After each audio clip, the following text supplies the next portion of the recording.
Today's show is brought to you by Audible. Audible is offering our listeners a free audiobook with a 30-day trial membership. What? Just go to audibletrial.com/musicalswithcheese and browse the unmatched selection of audio programs. Unmatched! Download a title free and start listening. It's that easy. Free title, start listening, boys! Go to audibletrial.com/musicalswithcheese. audibletrial.com/musicalswithcheese. What are we, like a cheap fucking car commercial? Mattress sales? Like...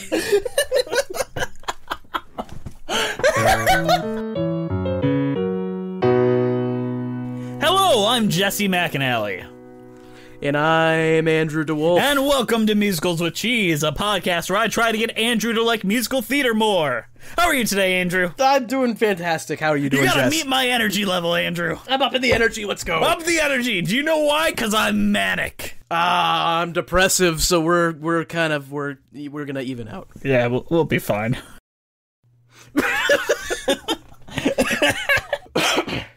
So, Andrew. Yeah. What musical are we talking about this week? We are talking about Dear Evan Hansen, Part 1, the prequel. So this is the Dear Evan Hansen prequel. Is this the Dear Evan Hansen cinematic universe? I think it is part of Dear Evan Hansen, like, cinematically, but this is pre-internet. Mm-hmm. So this is Dear Evan Hansen when all you had was Red Bull and books. Yeah, and Doritos. All right, this week we are talking about Brian Yorkey and Thomas Kitt's Next to Normal.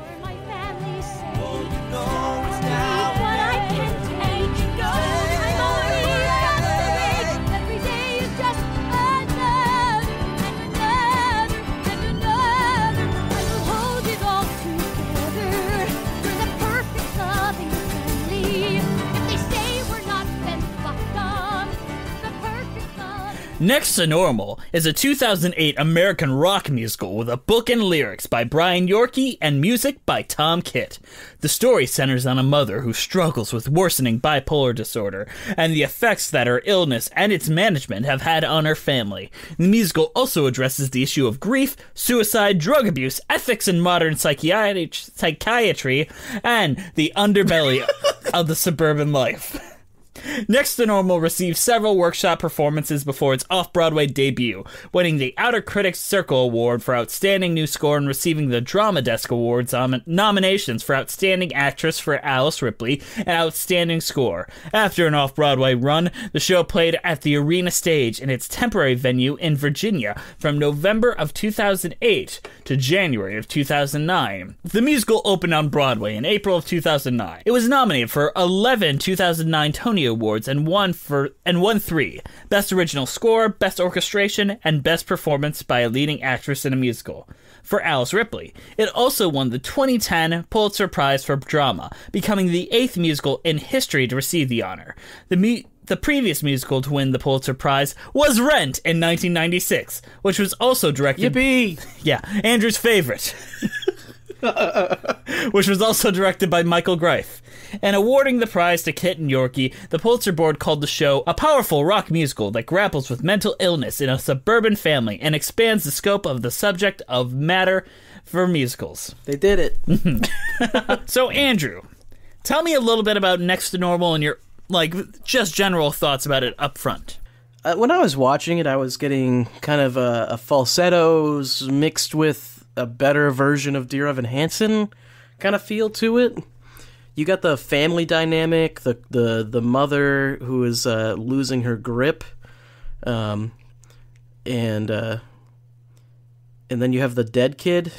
Spoilers! I was actually going to save that. Why would you save that? That's like... At least to a spoiler warning. God, that's like an important twist. Whatever. There's a dead kid in this. I didn't say which one it was. Ghost son. Oh, now you're just going to come right out with Fuck it, it's said. Ghost son. It's said. All right, there's a ghost son in this. There's not really much else to it, right? I mean, there is, but there is a lot more to it than that, but that is the broad strokes of the show. Yeah. So what'd you think of Next to Normal? Because this is not, really anything that we've done before, because it's, a contemporary musical that's done very well. I thought it was okay. To be honest, I know a lot of the praise for the show comes from the subject matter of it, but I think the subject matter for me is kind of a turnoff. So it kind of, I didn't really fall in love with the show because of it. Now, why was it a turnoff? But I think it was well done. I mean, I'm just not a huge fan of things that are about mental illness. You know, you have like stuff that blows up like 13 Reasons Why and Dear Evan Hansen, where they talk about mental illness, so people love it. But to me, it's like I don't like it because it talks about those things. And personally, I just I don't really like those subjects. They're kind of touchy. But a lot of people deal with mental illness. I mean, I've dealt with my own mental illnesses in the past, and I feel that having these types of shows kind of normalizes it. Yeah, I suppose so. And things like this show that it's normal, treatable, and you can figure out a way to have a life that's fulfilling despite the issues that come from the mental illness. Does it? I mean, this show kind of says the opposite, that your life is going to get fucking destroyed and there's almost no recovery. Really? But I mean, okay, at the start of the show, she has a family. At the end of the show, she doesn't, and everything's gone. But that's her choice. That is her choice. She has the autonomy to make that choice. Agreed. But you could say that it is a detrimental thing that has happened to her. I wouldn't say that. I mean, we'll go into that a little later, but I think it's her finally saying, I'm not going to worry about you guys. I'm going to worry about myself for a change. I don't know. It's just, I don't see it that way. It's more of a... mental illness is terrifying for me. I've never really had any, which maybe that's why I'm scared of it, but to me, this whole scenario is like a fucking horror story. It's like this thing you can't control comes in and destroys your life, and there's nothing you can do about it, and it's like, holy fuck. But it doesn't really destroy her life, though. The whole show is her having a mental fucking episode. Well, I think it's only exacerbated by the way that her husband treats her. I don't understand what he does that's bad. He does everything he should do. Alright, do you want to go through the plot and I can explain to you exactly where he goes wrong and where exactly the representation of this disease is effective? Sure, because maybe I just don't understand. That is very, very probable. And I'm not trying to be like, you don't understand, and I'm gonna explain it to you, sir. Yeah, come on. Jess, mansplain this whole fucking story to me, please. Hurry up. Alright.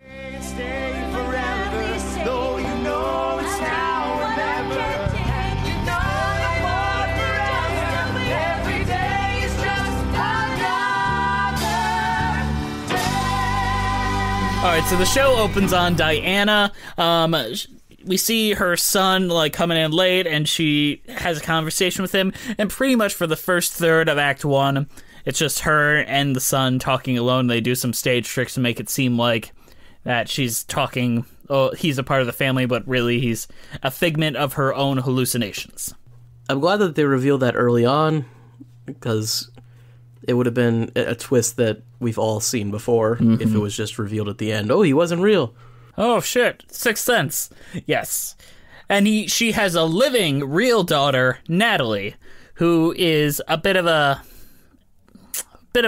kind of neurotic type, trying to get all A's, trying to work hard, piano and all that, because she wants to get out of her house, basically. She's working hard so she doesn't have to deal with the crazy people in her house. Yeah.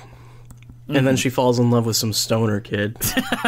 Yes, Henry. I mean, the Henry plot, I don't know why that's really a thing. They're supposed to be the reflection of Dan and Diana, basically. How so? You have the male figure that is designed basically to help the female when she falls, either because of drug abuse or whatever sort of things, or mental illness. And you have that both with Henry and Diana. And that's reflected in the second act when both Diana and Natalie are in the electricity when she has ECT done on her, and the fact that in a promise where both the men in these women's lives are like, I promise to be there for you and blah, blah, blah, blah, blah.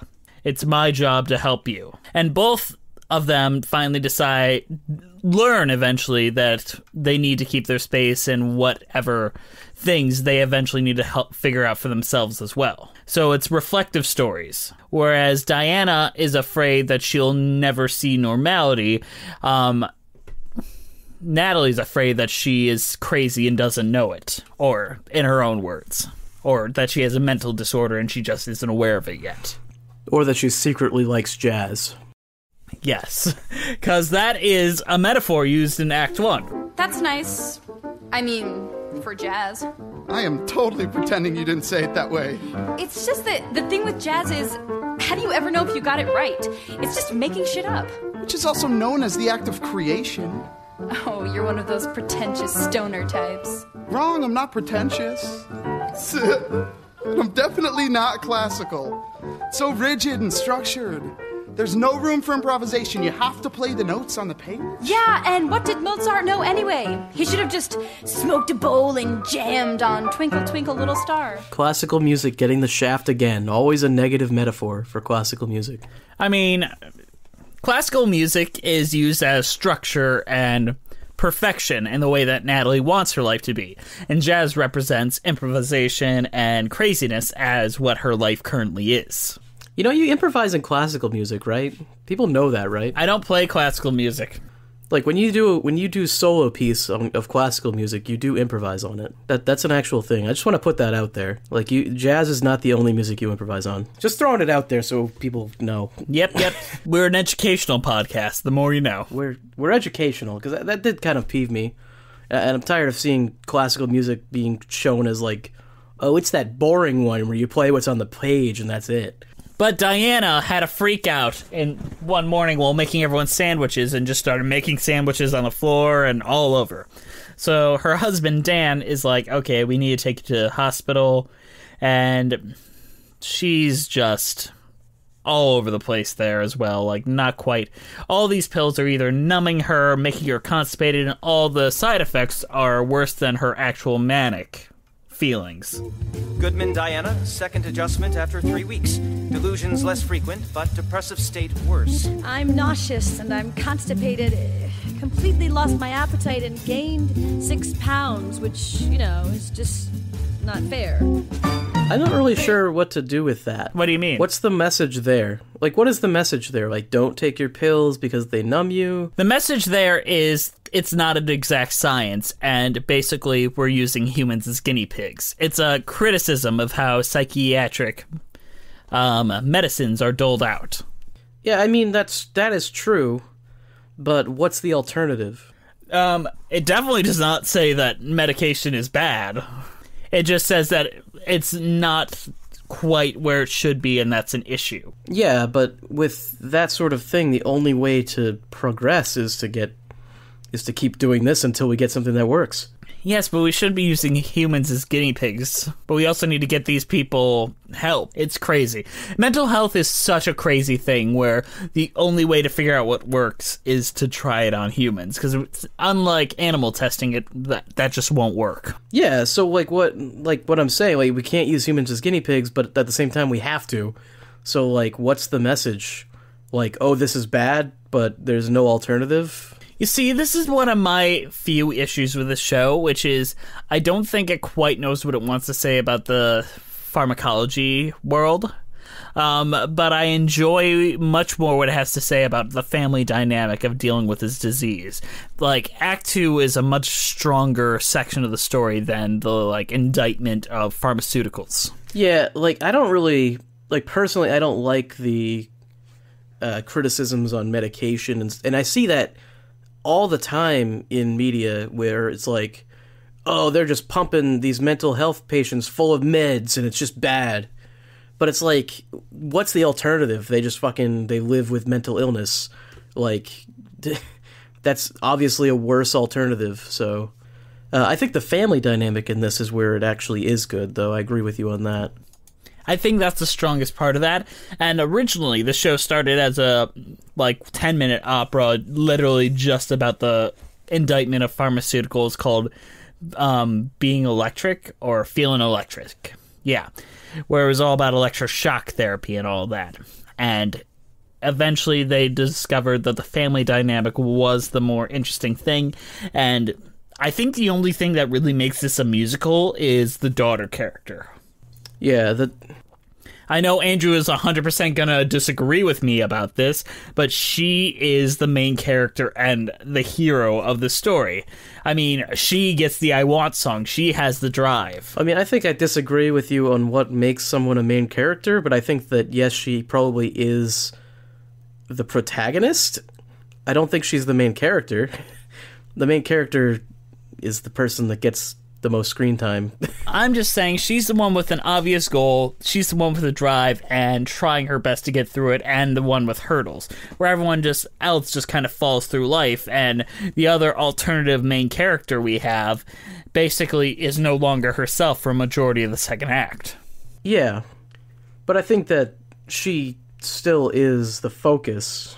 Yeah, I don't... It's hard to figure out this show. This show is a very strange anomaly.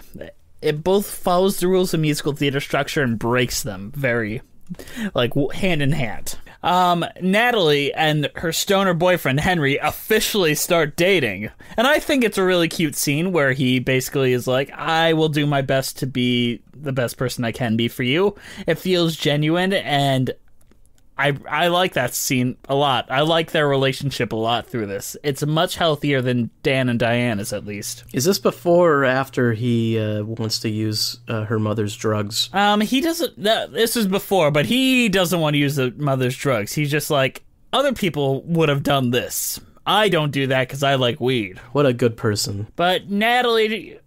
He walks Natalie home, and Dan pulls him in and be like, oh, this is your boyfriend, let's have him for dinner. Come on in, I don't accept no, let's have dinner together. Natalie, and this must be Henry. A pleasure to finally meet you. Come in, why don't you join us for dinner? Dad, Henry can't really stay. He's got, It's gonna be good. homework. It's gonna be good. Surgery. We'll sit right down together like a happy family should. Gravy. Eat and talk and laugh and joke, my pride, my brood, and me. I like the dad character. You like Dan? Yeah, I think he's very nice, and he tries very hard. Well, the thing is, he tries to fit in his idea of what is normal. He's a lot like Marvin, except not as bad. Marvin from Falsettos. He wants his tight-knit family, he wants the wife making dinner, he wants the daughter and her boyfriend all coming in, and we're all gonna be normal. It's gonna be good, it's gonna be good. Okay, well, Marvin is an asshole, though, who beats his wife. Dan is an asshole who manipulates his wife. Into doing what? Into believing some things aren't true and some things are, and using, the disabilities of her situation against her to try to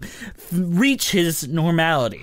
What are some examples? We'll come to it in Act 2. I mean, in Act 2, I remember that he doesn't tell her about the son. Yes. But I can kind of understand that, though, because he's trying to avoid having her fall back into her mental illness, which she ends up doing once the son gets brought up. Yes, but just because someone has a mental illness doesn't mean you should be manipulating him the way you do. He wasn't manipulating her, he was trying to help her. See, that's where that fine line comes down.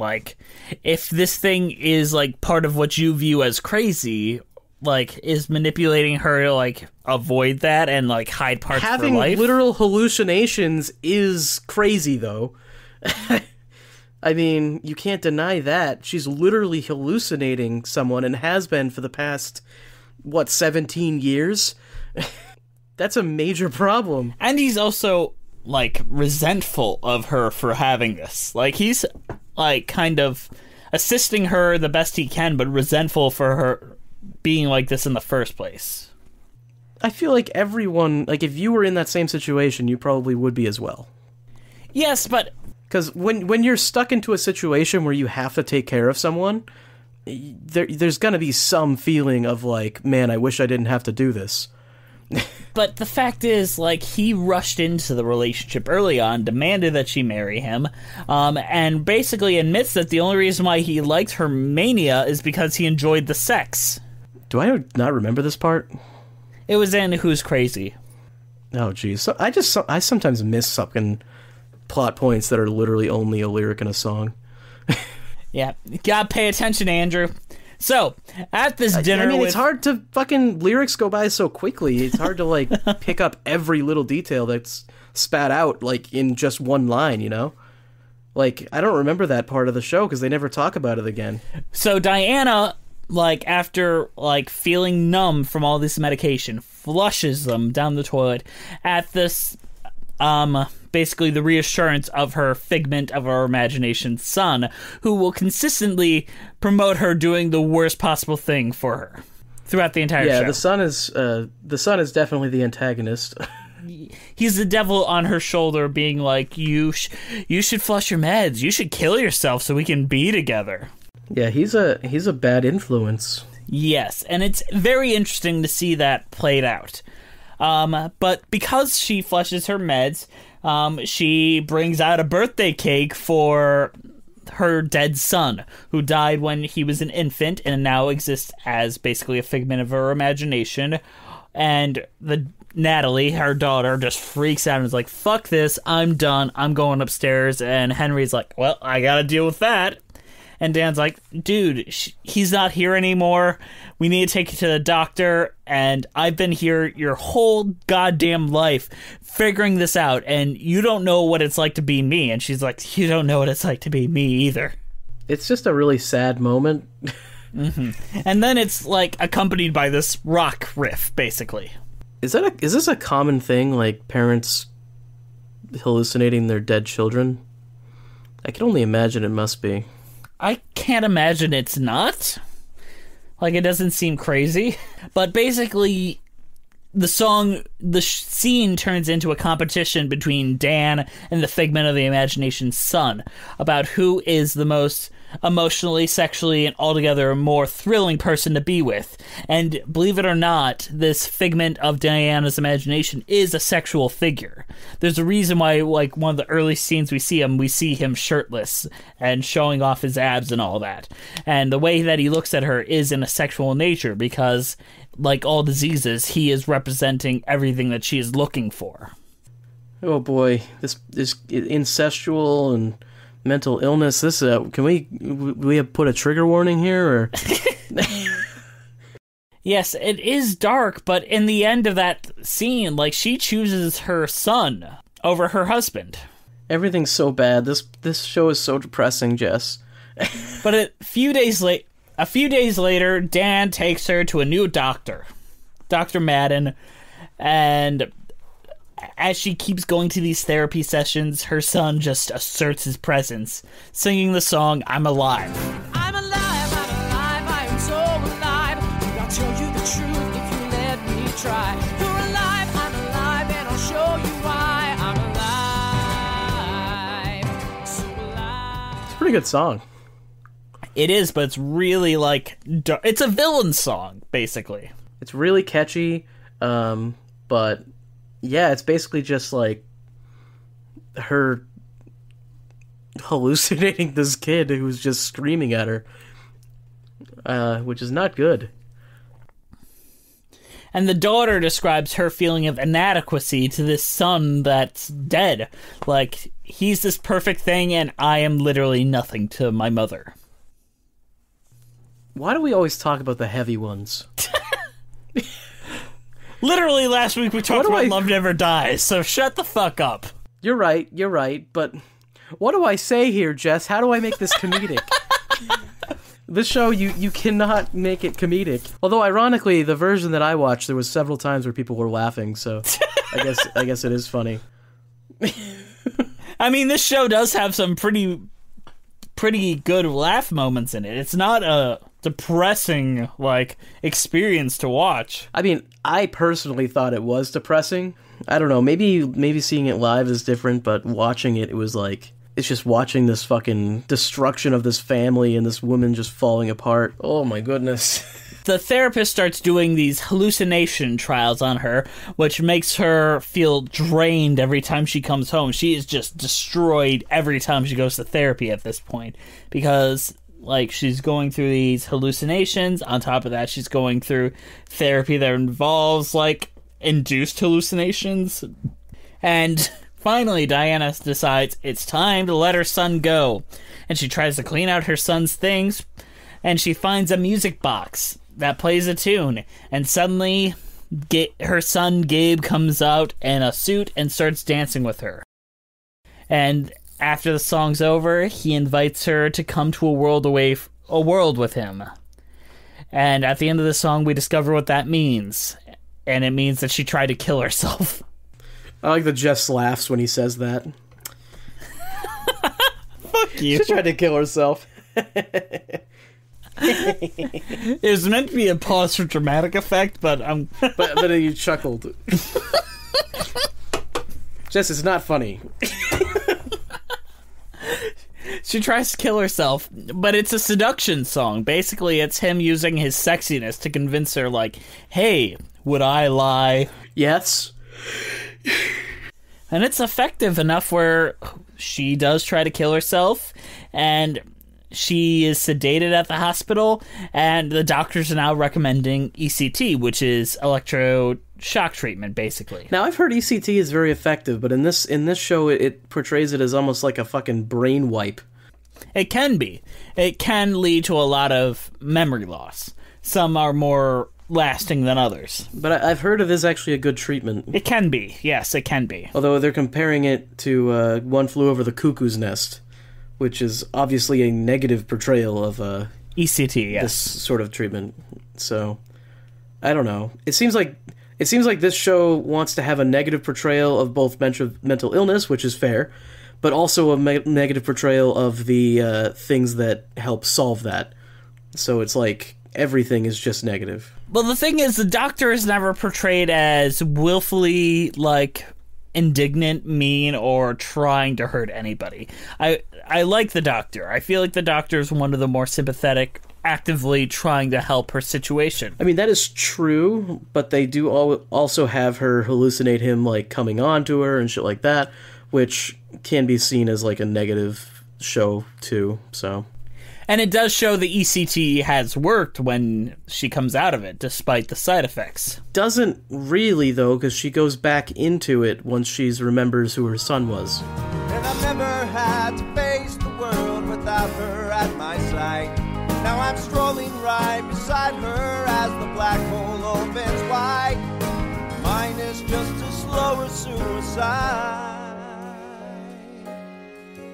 But in this moment before the ECT, we have one of the most heartfelt moments with Dan singing a song called I've Been, where he describes, like, I've been with her all this time, like, when we lost our son and everything else, and some reason this is the worst it's ever been.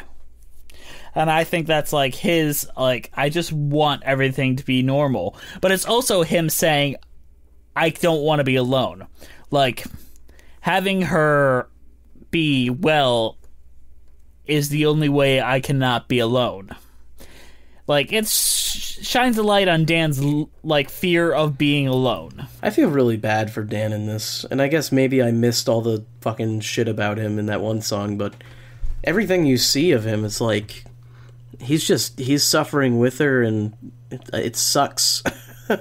Yes, but he's manipulative, like when he sings The Light in the Darkness, convincing her to sign the papers, allowing her to get electroshock treatment. That's a manipulation treatment. That's not, like, emotionally driven, like, really at all. I mean, he's manipulating her into doing something that will help her, though. So I'm not sure I can really count that against him. I mean, I'm not saying he's the worst person. Like, Dan, or fucking Marvin from Falsettos is a much worse person than Dan. But Dan is only out for himself, basically. I don't think he is. I really don't. I think he wants normality, and he sees that as the same as happiness. Okay, but who doesn't want normality? I think most people would like a normal life. Yes, but his definition of normal might be not what she wants to be. That's why the title is Next to Normal. Like, I can't give you normal, but I can give you... I'm pretty sure the title is Next to Normal because isn't that like something that people call mental illness sometimes? I mean, for the longest time, the title was Feeling Electric. And then they just like, Next to Normal works. So that's the end of Act 1.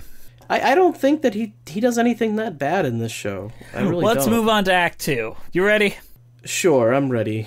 So, Act 2 starts with Diana's ECT treatment, where she's gone under electricity, and she's like, and it's probably my favorite song in the show, Wish I Were Here, where she's just like, whoa, this is some fucked up shit. And at the same time, her daughter Natalie is taking a lot of pills. Like, she stole her mother's pills and started taking them and, like, going out clubbing with Henry. And he's like, I don't think this is a good idea. And she's like, fuck you, I'm doing this anyway. It wasn't a good idea. Yeah, it wasn't a good idea. Because she comes home, like, passed out. Henry had to drag her home. But in the time that she was on the drugs and her mom was in ECT, they have an interaction like, oh, this is weird. And it's just a cool, fun song. Act 2 opener, doesn't mean much. Yeah, and then Diana forgets everything. She wakes up from her ECT treatments, and she doesn't remember the last 18 years. The last thing she remembers is having a beer with her soon-to-be, with, like, her boyfriend, and then it's all gone, and now she's married to that guy, and they've got a daughter together. It's all erased. Is that how it works? I mean, it can be how it works. Like, there is memory loss involved in ECT, because it technically is just brain damage. Yeah, I don't know. I'm not sure how accurate it is. I'm not one to say. It sucks. Again, it's just another depressing thing that happens in this depressing show, Jess. But the doctor convinces Dan that it's normal and that to use mementos, photos, and all that. And Dan gathers together photos, but selectively choosing to remove some photos from telling her about her past. Manipulating her to think that, oh, Natalie's our only daughter and that's all there ever was. Yeah, I mean, God forbid he doesn't tell her about the cause of her mental illness. It's a part of her life, though. Yeah, it's the thing that ruined her life. I wouldn't tell her about it either. Even the doctor suggests that she should know about it. Maybe in time? It had been months, and she was not getting better, and she was just feeling worse and worse about herself, and Dan still hid it from her. I would have hid it too. I don't know. Maybe I'm a bad person. She has been suffering with this for 16 years, or more, 17 years. Almost committed suicide over it. Like, maybe it's something she shouldn't know about. A moment I like is when Gabe, their son, is like standing over him, and he's basically methodically planning, like, basically a crazy Bond villain, like, they've gotten rid of me, but you'll remember me soon, and I'll be back, and I'll destroy your life. And a song called Aftershocks. They've managed to get rid of me, return me to the grave. ECT, electric chair, we shock who we can't save. They've cleared you of my memory and many more as well. You may have wanted some of them, but who can ever tell? Your brainwaves. Oh my goodness. There's no escape, Jess. This is a horror fucking. This should have been a horror. But Diana sees Henry, who's coming to visit Natalie, because he's like, I want you to come to this dance with me. Like, I love you, babe. And she's like, I don't want to go. My mom's crazy. And he's like, come on. But Diana sees Henry, and she's like, you remind me of someone. So she goes down to the basement and finds, her son's mementos. Yeah. And that's where we discover that their son, Gabe, died as an infant, like, of an undiagnosed sickness. And forever that has tormented both Dan and Diana ever since. After she finds the music box that caused her to commit suicide, or try to commit suicide earlier in the show. Dan finds her, and she's like, why did you hide this from me? And he's like, 'cause it made you fucking crazy. And he smashes that music box to bits. And she's like, why are you even with me if you're going to treat me like garbage and you're going to hide things from me and if my disease is such a burden to you? And he's like, I made a promise when I was young and, like, I'm going to keep it. And then suddenly from the mist comes Gabe singing another reprise of I'm Alive. Oh my god. He's back with a vengeance! I don't know how to feel. What do you mean? Well, I don't know how to feel about anything. Like, because to me, it seems like this mental illness is by far the worst thing in her life. But as she said before, she enjoys the mountains and the vast emotions it gives her. I don't think that's a good thing, but, I mean, she enjoys it so much that she almost killed herself. You know, if something causes someone to try to kill themselves, it's not a good thing. Now I'm thinking about it, this show really portrays medicine in a really bad light. It's like ECT is super bad and it doesn't even work. Like, even if you have the ECT, you'll just forget everything, and then once you remember, it comes right back. It's like, oh my god. Like, okay, so the medicine didn't even work, and the medicine is good to be abused by your children, and it makes you unable to feel emotions. I don't know. Everything is portrayed negatively in this show. It's like there's no light. And then at the end, it's like it doesn't even end positively. It's just like, So as soon as all that happens, Diana wants to go see Dr. Madden, and Natalie wants to get away from Henry, so they both just drive down there. And she tells Dr. Madden, I don't want to deal with any of this shit for a good while. And she finally has the connection to her daughter that both of them have wanted since the beginning. And she's like, I'm sorry, I've basically destroyed your life for all these years, and I'm sorry that things haven't been the way that you wanted to be. I can't give you a life that's normal, but maybe something next to normal would be okay. And Natalie finally agrees to go to the dance with Henry. Good for her. At least someone has something good happen to them. And he's like, I'm not going to leave you. I love you the way that you are, and I don't want to mess this up. I will be the best person I can for you. Which really is a good message for men out there. Just be the best person you can for your people. You're not going to be perfect. No one ever will be, but be the best version of yourself you can for them. Try your best. Fuck you, Andrew. Alright, so Diana comes home to Dan, who's just sitting alone in the dark, and she's like, I'm leaving you. I need to figure myself out before I can even, like, deal with a husband or daughter and all of that. I need to figure out who I am. So I'm going to take a chance on leaving. It's that or stay or die. And she, despite the fact she loves her husband, she needs to figure out how she's going to live her life. So she goes to live with her parents, and Dan is left alone in the darkness. And Andrew, what happens next? He's also crazy, I guess. Because he sees the sun too, and he's like, I thought if she went away, you would go away, and it's not true, you're still here. So I guess now he also needs to get treatment, so I wonder if mental illness is contagious. I think traumatic experience causes mental illness. So Natalie comes in to find her father weeping alone in the dark, and she's like, hey, it's just you and me, and we're gonna figure this out, because we're strong and we're awesome. And she's gonna help her dad the same way that he helped her mom, and give them both the normal life they both deserved. Yeah. And then it goes to Diana, and she's not better. She's working on it.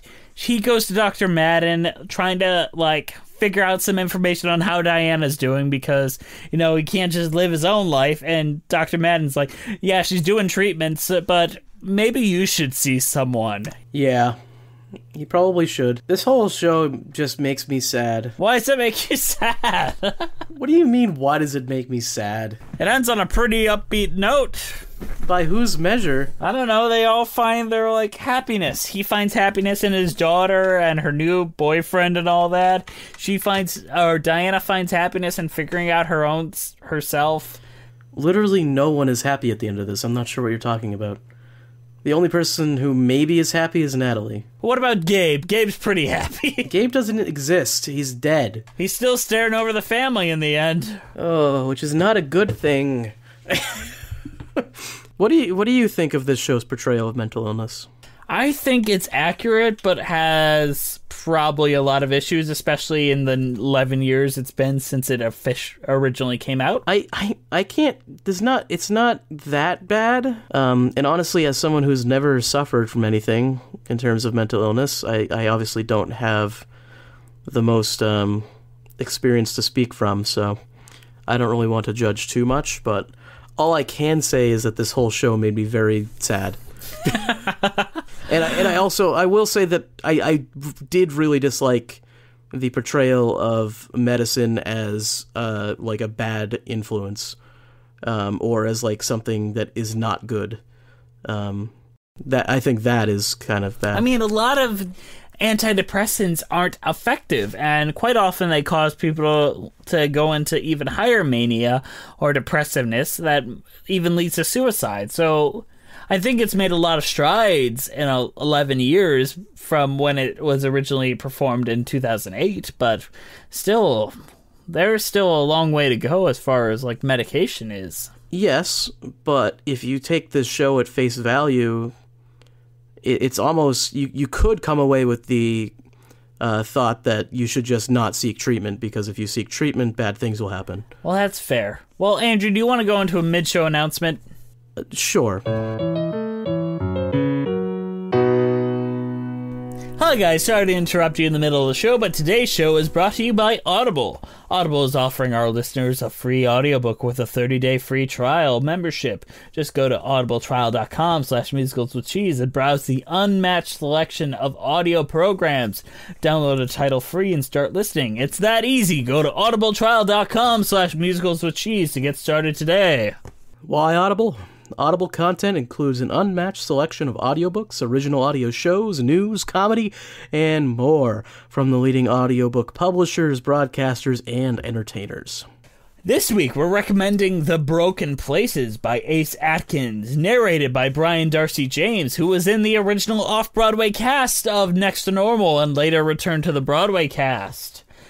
To download your free audiobook today, go to audibletrial.com/musicalswithcheese. Again, that's audibletrial.com/musicalswithcheese for your free audiobook. Thank you. Let's get back to the show, fellas. I am the one who knows you.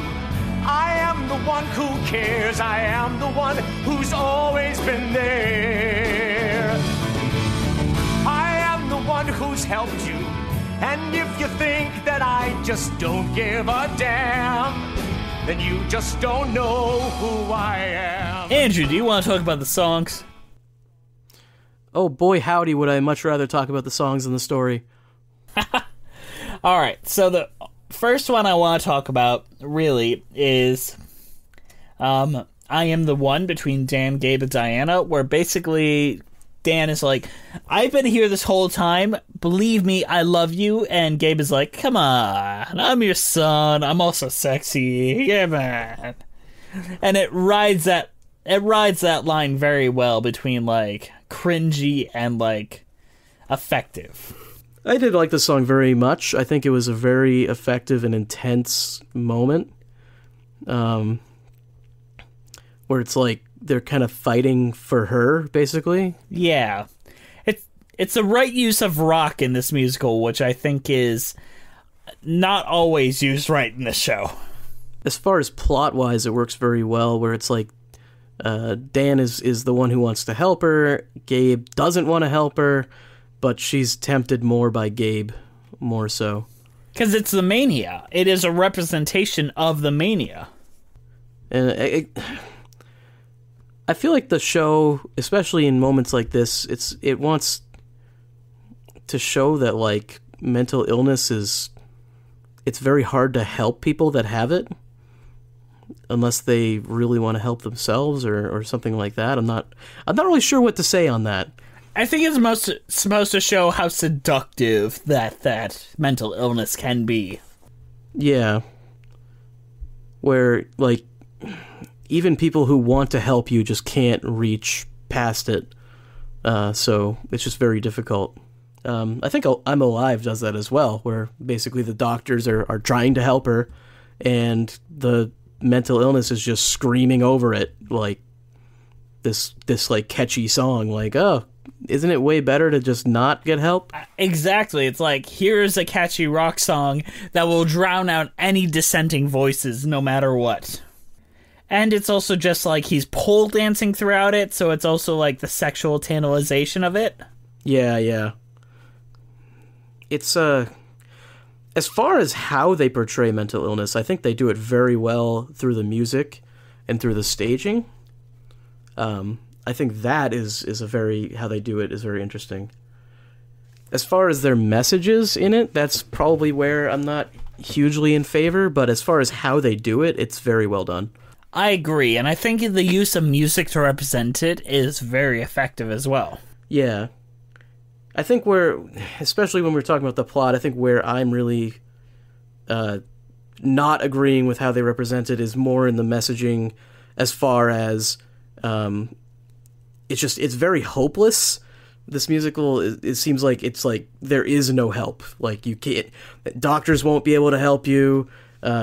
Even advanced medical treatments will not help you. It's like holy shit. I get it, but it's sad. Do you get what I'm saying? I get what you're saying. Am I wrong here? Let me know if I'm wrong and why. Please. I don't think you're wrong, but I think that it's...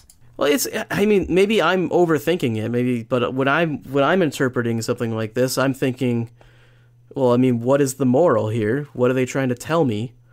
And the only thing I can get out of it is that if you have a mental illness like this, you're fucked. And it's scary and it's sad, and maybe that is the message they were going for, because I mean, in real life, it's not too much different, I don't think. I think they're saying it's complicated and there's no effective official answer.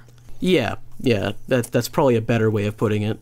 I was so upset. Diana, wait, you they think never this will said help, we were but it too won't. late. But I was a child, raising a So much we could not those weeks full of joy, and a moment of dread.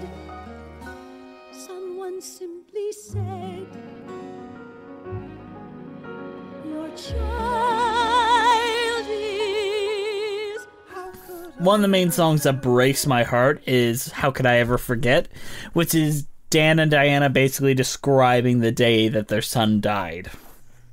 Yeah, and that's a very emotional and impactful one. It's one of the times where it's a little pulled back, this along with I've Been, which I feel I've Been is a little bit more rocky, and I feel it's a little less effective. This one is it's the joy of Sondheim, like, describes specificity. Like, I pulled my coat over my old nightgown.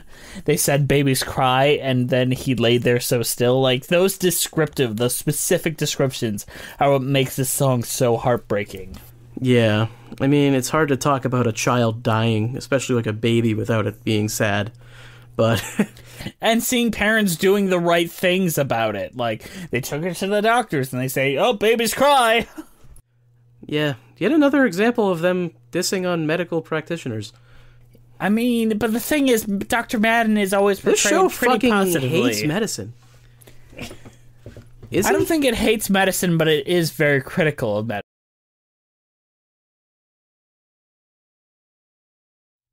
Agreed. I think Fuck we need more anti-vaxxers. positive portrayals of... Yeah, but I mean, you get anti-vaxxers by having shows like this where there's very negative portrayals of medicine, where it's like, well, they couldn't solve that issue with the baby, and oh, those pills didn't do anything, and, So, what I'm saying is they should make an inverse of this, where medicine saves the day. I guess it's just not very dramatic, though. Day after day, give me clouds and rain and gray. Give me pain if that's what's real. It's the price we pay to feel. Let's talk about the final song I really want to talk about. And that's Light, which is basically like using light as a metaphor for like, let's just live our lives in the best way we possibly can. Yeah, this is the closer, right? Where Natalie is like... What do you think of it? I think it's a strange way to end the show. I'm not sure how effective it is. I don't remember it having too much of an impact on me, to be honest. It feels like a feel-good, leave them smiling, but it feels a little disingenuous, too. Well, the thing is that there's really not much to smile about at the end here. So it's like, you can't really put a feel-good... Maybe it would have been a better show if they ended it with more of a bittersweet song. That's like, well, I guess it's not that bad, but it's pretty bad. That kind of song. It kind of is that song in the end. Like, we'll make it, I guess. Like, I still have problems, but you're my favorite problem. Oh, boy. That's how Natalie describes Henry. I mean, Henry's pretty intolerable, so... Well, not all I can remember, but the main thing I think about when I think of Henry is his opening scene, where he basically just comes into her practice room and talks shit about classical music, and it makes me feel sad. That's all you can think about when you think about Henry. Yeah, he's like, oh, he's that stoner guy that doesn't like classical music because it requires skill. Then he flirts with a smart girl. Yeah, and then makes her not like classical music too. You know, in media, there's a lot of shows where there's a smart woman who's with a dumb guy. Yeah, Adam Sandler movies. Although that just, in like sitcoms and shit like that, and commercials and... I don't know. Well, I usually see them as like fat guy with pretty girl, but this one it's like nerdy, quiet. I don't want to deal with fucking anyone girl with like the goofy stoner guy. Yeah, you mean Velma with Scooby Doo? Fuck with a Shaggy Doo? Or with Scooby. Fuck. No, I mean Shaggy and Scooby are a package deal. We both know this. Also, I'm not gonna do the Shaggy meme. That is a dead meme. Do not ask me. Did you just call Shaggy Shaggy Doo? Do you know what his real last name is, you fucker? Yeah, do. No, his last name is Rogers. His real name is Norville Rogers. Shaggy is his nickname, you fucking moron. Rogers is his middle name. Doo is his last name. Get it right, you fucking scum. His name is Shaggy Norville Rogers. No. Shaggy Norville Rogers Doo is his real name. You're fucking wrong! Not wrong, that's correct. Fine. Can we please spread this fact around Twitter, please? Oh, God. Shaggy Doo, that is his real last name. I don't need a life that's normal. That's way too far away. But something next to normal would be okay. Yeah, something next to normal, that's the thing I'd like to try. Close enough to normal to get by. We'll get by. So, Andrew, what is your overall thoughts of Next to Normal? I think the music is very good. I like a lot of the staging. Obviously, the performances in the version I watched were all, very, very good. Personally, I personally don't love the subject matter, but that is more of a me thing, and I know there's a lot of people out there that really like this subject. So if you do enjoy it, you probably like it more than I did. I kind of went hard on it, but I think it was just kind of to even out with Jess, who was not going to go hard on it. I love this musical. Yeah, so I was kind of just trying to give a little bit of a second opinion. But in all reality, I think it was pretty good. I'd probably rate it around where I rate Falsettos, which is kind of like I'm not in love with it, but it's definitely not bad sort of thing. It's just more of a not my taste. Fun fact, whenever we do Fun Home, this is going to be Andrew's opinion on it. Most likely, if it's about this exact same subject matter and performed in the same way, very likely. Well, I love Next to Normal. Next to Normal is one of those seminal pieces in my early musical theater world. I really have very little things to complain about, aside from the fact that a lot of its reaction to the medical field is very dated, very much trapped in 2008.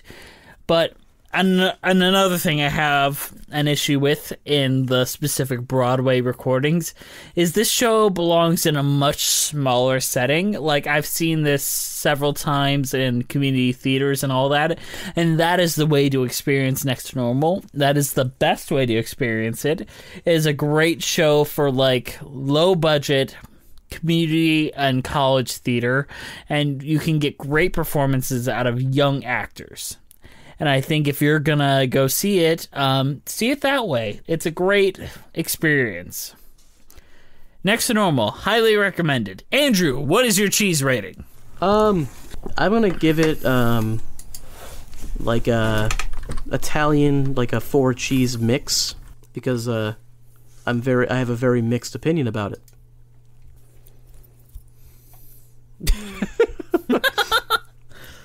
That's it. That's all I've got. I am going to give it Lady Jane, which is from British Columbia, and it's a type of brie. And it is earthy and mushroom flavored, and I like mushrooms, so I think adding mushroom to brie is the best way to interpret it. So I give it Lady Jane's because there's a lot of women in this show. And by a lot, I mean 2. With the brie as the base, you have that one thing that no one likes as the base, which is hating on medicine. Yes, medicine is good. Get medicated if you have depression. I love you. I love all of you. Vaccinate your kids. Bring your kids to doctors. Yes, take your kids to doctors. Make sure they get vaccinated. Take care of everyone. Don't listen to this show. Medicine is trying to help you. Yes, don't listen to Jenny McCarthy either.